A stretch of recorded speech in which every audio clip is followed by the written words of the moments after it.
Hey guys, so if you have the issue or with the Quest 3 not updating, so what do you need to do? It seemed to disconnect Wi-Fi when I tried to shut down and update. The following worked for me. Untick the auto update option on shutdown.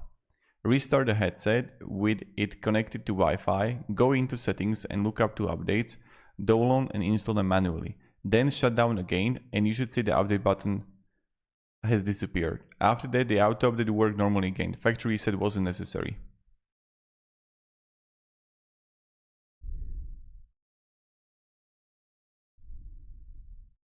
And then also you can do the factory reset how it's like presented here. So that's something that you can try to do. I hope it helps, but try this first before you're gonna actually do the factory reset, where you have to turn off the headset, power back while holding the volume minus button, and you will reach a black menu screen, and use the volume buttons to select factory reset and press the power button to select.